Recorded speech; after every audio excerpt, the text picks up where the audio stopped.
The system has set Gen Z up for failure, but that doesn't mean we can't succeed anyway. Today, I'm going to expose the pest in our brains that prevents us from moving forward and keeps us scrolling when we should be progressing our lives. I will do this by explaining how it has affected me, how I broke free, and how you can do the same. For almost my entire life, I've been playing video games that have conditioned me to expect instant feedback from everything I do. Side quests give you money. Opening a treasure chest after a difficult battle gives you items.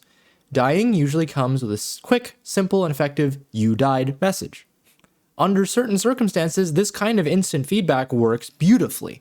For example, when applied to something like education, those with brains similar to mine, the ones that excite easily and loathe the idea of being bored, have a much easier time actually learning and engaging with the material presented to them. Working on a math problem is so much easier to stomach when you know you're going to be told immediately afterwards whether or not you got the right answer, if you got it in the right way, and if you didn't, what you need to correct. This is why I and so many others had trouble in school, especially when it came to homework. I already have to wake up at 8 a.m., sit in lessons for 5 hours, and now you're telling me I have 2 hours of extra work to do when I finally get back home where I can play? And in case that wasn't already enough of an injustice, you're also telling me that if I decide to give up my precious playtime to do this homework, I don't get to know whether I did it right for up to a week? This is delayed feedback, and it's the exact opposite of instant feedback. Whereas instant feedback gives us a signal indicating what we did right and or wrong immediately after finishing something, delayed feedback gives us that signal a lot later on. The problem is, when conditioned to expect instant feedback for everything you do the way I am, actually doing most of the things that meaningfully improve and or progress your life becomes exponentially harder. Trying to lose weight doesn't net you results for at least a week or two, if not more. Changing and then keeping a consistent sleep schedule feels awful after years of unregulated sleep patterns. Searching for a job takes upwards of a year now, and keep in mind that entire time spent looking is nothing but rejection. These are all examples of delayed feedback. Someone whose brain has been raised on instant feedback is going to find it absurdly difficult to clear the mental hurdle of trying to do anything hard, because that inherently involves not being rewarded for your efforts until a point in the future they potentially can't even see yet. This conditioning has been hurting me for years now, and is the main reason why need versus want is such a huge problem for me. I need to do chores. I need to exercise. I need to work on my side hustle. I need to get better at my job. I need to go to bed earlier. All these things I need to do. But I want to play games. And more often than not, what I want to do ends up winning. Why is that? Our brains naturally seek the path of least resistance. So, when faced with these tasks that are nothing but difficulty, of course we're going to sink right back into our social media, our video games, the things that give us our dopamine hit, the things that keep us in the same place, never moving forward, never progressing. That's why I'm making this video, because I've been stuck for years now telling myself this time for sure. The problem for me is that for the longest time I've been fed these ideas about starting a YouTube channel that just don't align with how my brain works. Supposedly I'm supposed to find a niche, but it's not just that. I would have to find a niche and fully enjoy and be fulfilled by making things in that niche, because if I'm not completely immersed in whatever I'm making, I won't be able to break through the instant feedback loop. That's the first step towards ridding the pest. I want to become a famous YouTuber isn't enough. You need to be motivated, and the best way to get that motivation is to enjoy what you do. If making videos is fun and fulfilling to you, it stops being a matter of time to go do my job and starts being a matter of what do I want to make next. This further improves if you have your why. You want to be a famous YouTuber, but why do you want that? In my case, it's because I know I wouldn't survive a 9-to-5 working for someone else, and that means I need to be self-employed. Making these videos is how I can do that and have fun along the way. And herein lies the reason why I'm certain this video is going to get uploaded and why the dozen other video concepts I've tried in the past few years didn't. This kind of thing is fun for me. I love analyzing how the brain works, even more so as it pertains to topics such as video games. On top of that, this kind of video isn't complicated to make. You write out your thoughts into a script, record some gameplay footage, lightly edit them together, and boom, finished product. Compared to the other type of videos I tried to make in the past, it's very straightforward, and that's exactly what I need right now. I know I'm capable of making more difficult content, that I could train myself to do a highly edited video if I wanted to, but I also know how to be realistic.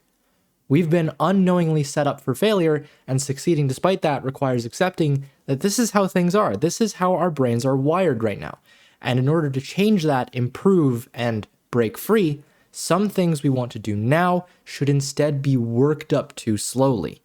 It's good to have goals and dreams that inspire you to keep going, but trying to climb a huge cliff, having never done it before, with no climbing gear to your name and no one else there to help you, isn't going to end with you at the top of the cliff.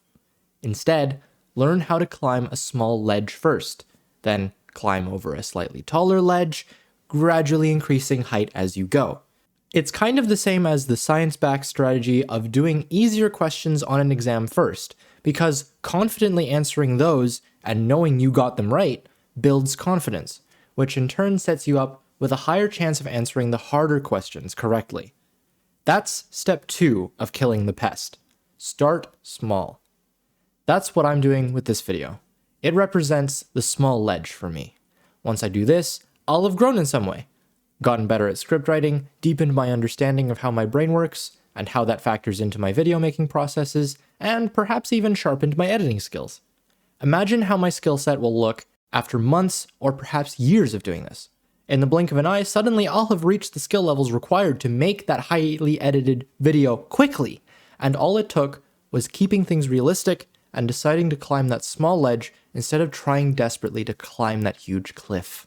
Having spent multiple years trying to figure out what to upload, writing this script and talking about this stuff gives me hope for how the future will turn out. And don't forget, this is something you can do right now as well.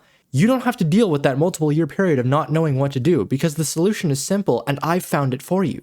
Make something small. Post it. Even if it doesn't do well, which is what I'm expecting will happen to this video, you'll have gained something out of it, and seeing yourself develop and grow is fun.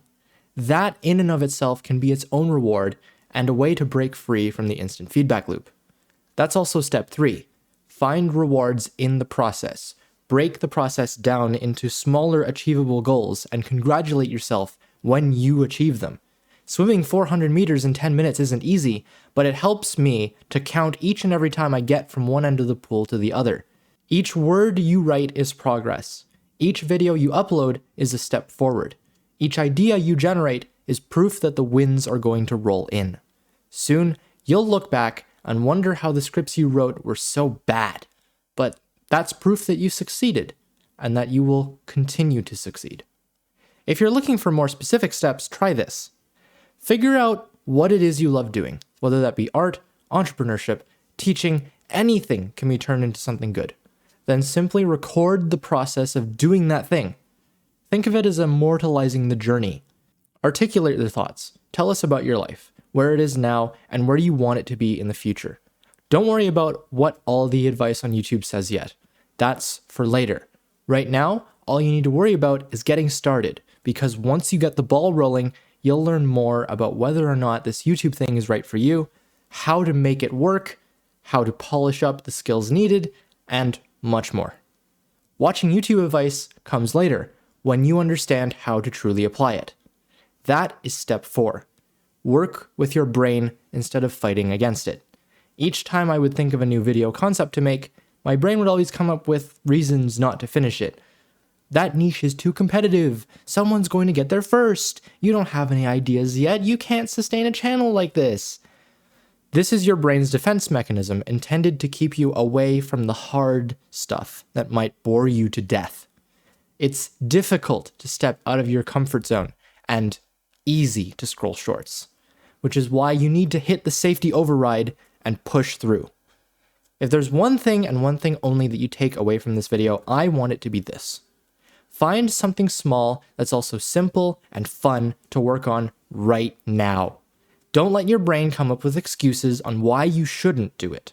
Starting is the hardest part, and so long as you can clear that hurdle, the rest will be a piece of cake. Thanks for watching. and congratulations in advance to the future version of you who has rid themselves of the pest. I hope you enjoyed listening to me yap, and if you think you'd like more, I've got just the thing in mind for you.